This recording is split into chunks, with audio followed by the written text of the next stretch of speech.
Another important topic, another important aspect in the transformation is the structure, right? I'm talking about the unified systems. What does this mean? Well, today we have silos, more or less, people with responsibilities and their teams reporting and to the next level management. And in these silos, of course, it's very clear who is responsible for what. Very often it's about marketing or product, and they are responsible for growth issues. They're responsible for innovation. And I think that a future organization, and I call this unified, is set up in two ways. One is you hire the best people in the specific tasks. And one thing the best people in every industry have in common is they want to be challenged. But today, when they're hired in an organization, as I've mentioned before, 80% of their task is process and only 20% of their task is being challenged. So if I hire the best guy in an industry and I only give him 20% challenge and 80% something everyone else could do, I'm going to lose him soon.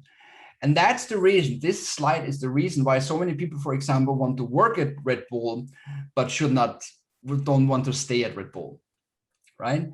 A lot of people want to work at an organization, but once they're there, they want to go away because they realize most of their time is internal processes that everyone can do.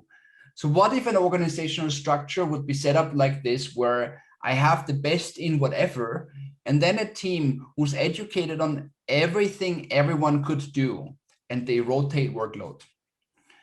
And that also means when you go back to the analogy of Amazon with the warehouses, that an employee is not a product manager. An employee is someone who's available 40 hours a week. And if someone is available 40 hours a week, I want to make these 40 hours for him and for me most beneficially.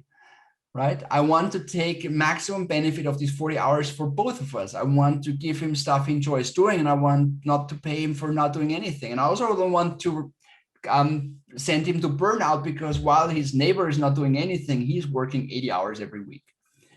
So if you understand that this 80% that everyone can do, actually also everyone should do, you create a rotating team. And then you have another part in the organization that's responsible for experiment. Today in exponential organizations, the head of this team is called director of growth. And his role is hypergrowth. His role is not incremental change and growth. His role is radical growth.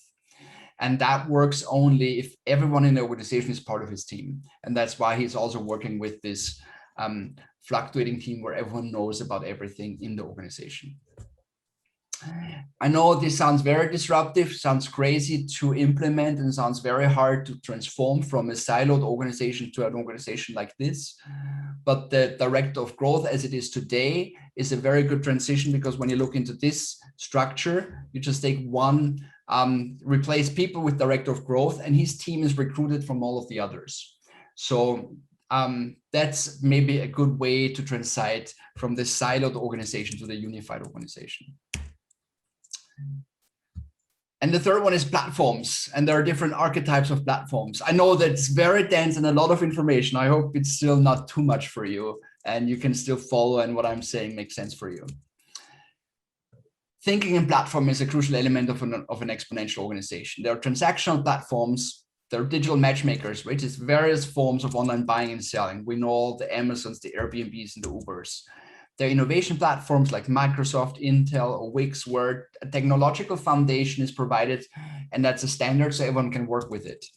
And then there are the integrated platforms that basically both, like Apple or Google or maybe Alibaba, and investment platforms, Indiegogo, Kickstarter, Patreon. These are the platforms that are just enablers for innovation from the financial perspective.